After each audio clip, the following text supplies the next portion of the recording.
Welcome back to my channel at The Movie Optimist, everybody. I have loved movies for a very long time. And growing up, I've watched tons and tons of movies that came out. I was always going to the movie theater with my grandma. I've seen pretty much everything from 1992 on. And a couple years ago, I learned that I don't just love watching movies, but I've always wanted to make my own movie. So me and my buddy John decided to start up a production company called J Squared Productions, and we filmed a couple of short films. But recently, I just finished writing a short film called In the Cold of Night. And it is about a detective investigating the disappearance of a little girl and the murder of her father. And I wanted some inspiration from some of the greatest detective films of all time. So, I sat down and I watched Sin City, I watched Seven, I watched Prisoners, I watched a ton of detective movies, but in doing a lot of research, a lot of people recommended I watch the movies that inspired so many movies from today. And one of the most popular movies I was told to watch to get inspired was The Maltese Falcon. So I decided to sit down and watch it yesterday. And here is my thoughts and a retro movie review. In The Maltese Falcon, Humphrey Bogart, which was one of the most iconic actors from the 30s and 40s, plays Detective Sam Spade. And one day, him and his partner Archer are hired by a woman to look into the disappearance of her sister. She thinks that her sister's violent boyfriend kind of lured her away from the family, and she just wants to make sure that she's brought back home safe. So she hires them both, and upon starting this case, Spade's partner Archer is killed on the first night on the job. This leads Spade down a rabbit hole of trying to figure out why his partner was killed on the first night, how they knew he was onto them, and what the meaning behind all this is. Upon investigating, he learns that the girl that hired him is actually a liar. She doesn't even have a sister, but she hired him to help her find this thing called the Maltese Falcon. And what that was essentially the Knight Templars of Malta paid tribute to Charles IV of Spain by giving him this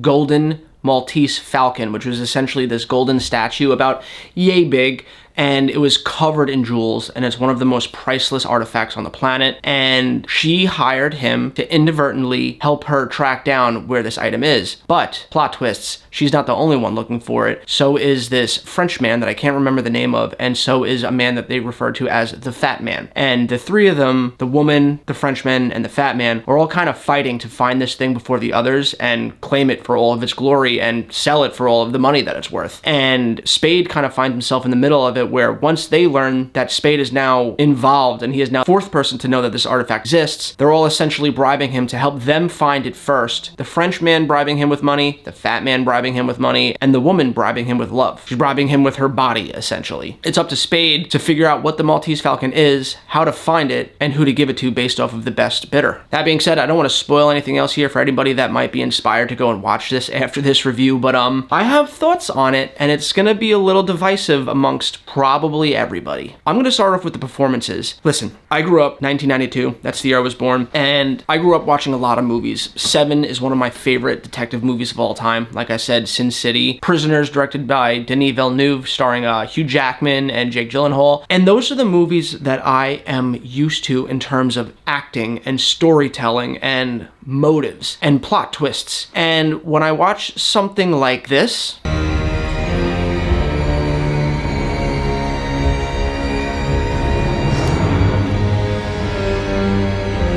give me the gun, baby. or this,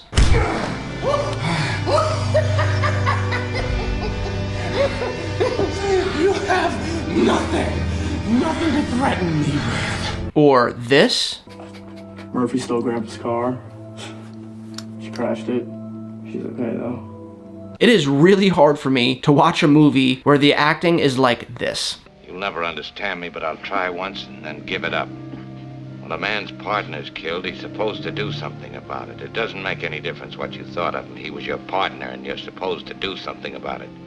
It's like me walking around with a cell phone in modern day, and someone comes up to me and they're like, ugh, you should have tried a beeper, man. Those were the best. And it's like, were they though? A beeper? They couldn't really do anything. I mean, I have a computer at the palm of my hand. That's what somebody telling me this level of acting from Humphrey Bogart was iconic, and I'm just like, what?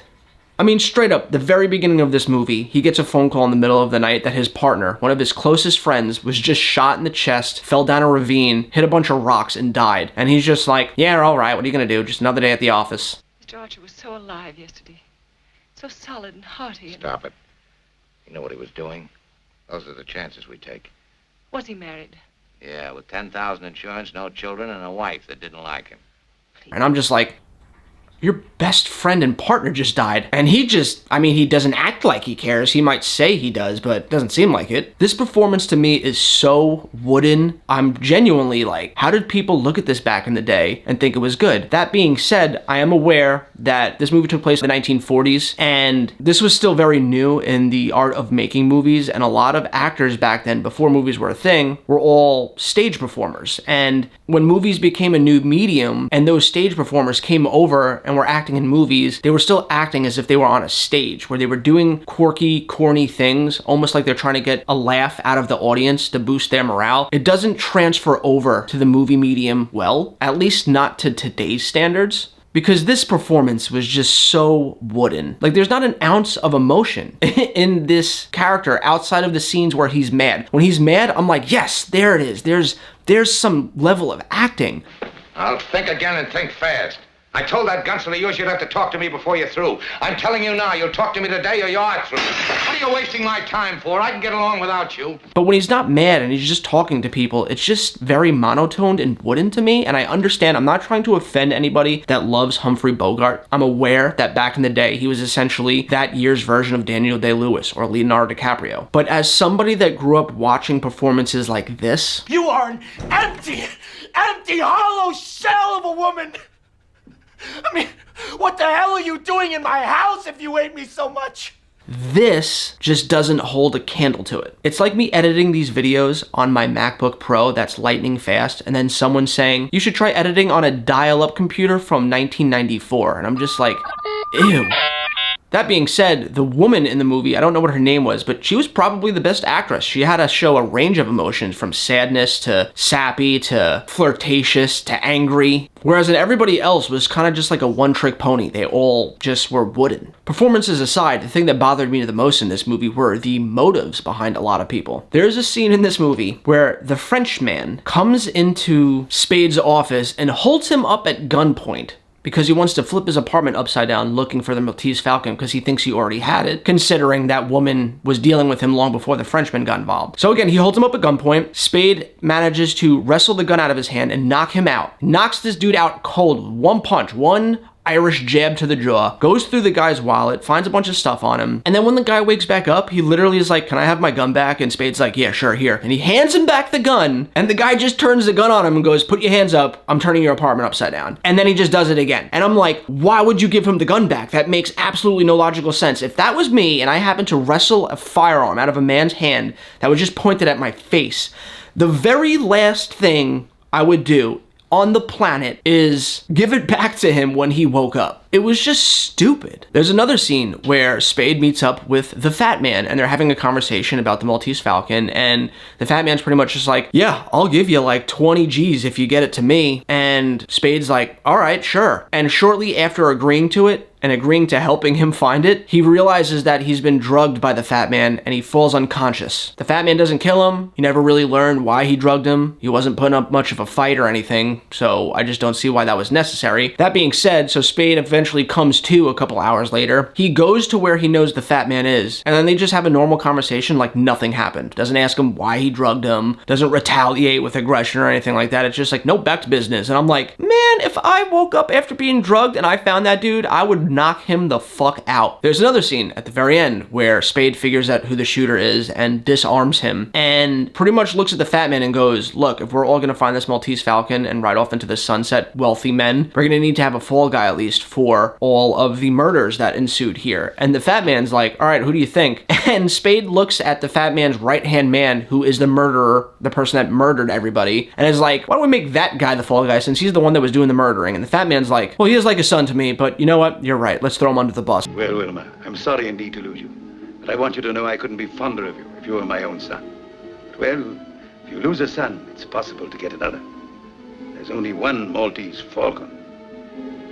When you're young, you simply don't understand these things. This is like a son to you, and you're just throwing him under the bus that fast? You're not even putting up a fight or trying to point the finger elsewhere. You're just like, yeah, fuck it. Sorry, boy, I loved you like a son, but, you know, it's private business. And I was just like, wow, there's no loyalty in this era. And then, the icing on the cake for me, and the most far-fetched thing on the planet, was at the very end, you learn that, yes, the right-hand man of the fat man did do a lot of the killings, but the person that killed Spade's partner was in fact the woman that hired them in the very beginning, because she herself needed a fall guy. Not gonna get into the whole motives behind the killing, just watch the movie if you want to know more about that. But when Spade figures it out and pieces it together, which was one of the best parts of the movie in my opinion, he's like, I gotta turn you in, you murdered somebody. And she's like, but we're in love, why would you turn me in? And he's like, you're right, I do love you. I'm gonna have to think about this for a minute. And I was just like, you met yesterday. How are you guys fucking in love? That makes no sense. Oh, you know it's not like that. You can't say that. You never played square with me for half an hour at a stretch since I've known you.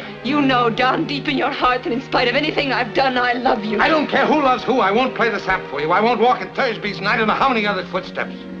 You're madly in love after 26 hours, and now you're contemplating hiding the fact that she just killed your best friend, your partner. Logically, it makes no sense. I don't know how I'm supposed to get on board with them being that madly in love that he would give away years of practicing law and becoming a detective and just throwing it all away for a woman he met yesterday. It's absurd. That being said, it's not all doom and gloom. There are great things about this movie. I went into this after already finishing the script to my movie, so it's not like I was looking for plot ideas or anything like that. I was really just looking for inspirations, and I found a lot of it in the lighting. Even though these movies were filmed in like the 1940s, they were still lit masterfully. The cinematography was so iconic back then with the way they utilized shadows on the face to highlight like the eyes, where like the face would be in shadow, but like just the eyes would have light on it. You'd see like light coming through blinds and the shadow of blinds on the back walls a lot, and everything was just really moody and atmospheric, and it definitely gave me a lot of inspiration on how to shoot this film cinematically, what lenses to use, what kind of compositions, how to light it. So I'm not totally ungrateful for it, and I did think the ending of the movie was really satisfying in terms of the reveal of the Maltese Falcon, what happens with it, and the fact that he, even though he's in love, decides to turn her in. That was absolutely the right thing to do. I loved the way the movie looked. I loved the soundtrack. I loved when there was fights in it and when people were getting shot. It was very mysterious in the way they framed it and shot it, in a way that like you see the gun pop into the scene, but you don't see who's holding it, and you see somebody get like shot in the chest. I thought that was really cool. And I definitely see where so many movies today were inspired from this film. I see it, but to me, this movie was like, they laid the groundwork, and then every other movie that came after it just made it better and better and better and better and better, until fast forward to today, and you're getting things like Seven, which in my opinion is one of the best detective movies of all time. Sin City, which doesn't have the greatest story, but the look of it is so iconic. Like I said earlier, Prisoners, where Jake Gyllenhaal is investigating the disappearance of Hugh Jackman's daughter. It's pretty much the base level, the groundwork, the bottom bun of the hamburger. And then they just, instead of putting a patty and another bun on it, every other movie added the lettuce, the tomato, the cheese, the barbecue sauce, the ketchup, the mustard, whatever you like to put on it, and just made it better until it is what it was today. And again, I know a lot of people say like, you know, back then that was just how people acted. And back then, men didn't emote the way that men emote now. Men were very stoic back then. They didn't show a lot of emotions. But being someone that grew up with movies from the 90s and the early 2000s where I'm expecting stuff like this, Do me a favor, darling. Save your subtext recommendations for your pretentious Eugene O'Neill, Henrik Ibsen jerk-offs that only a handful of rich geriatrics give two fucks about, and I'll do what I do without your help. again, when I watch something like this, If all I've said doesn't mean anything to you, then forget it, and we'll make it just this.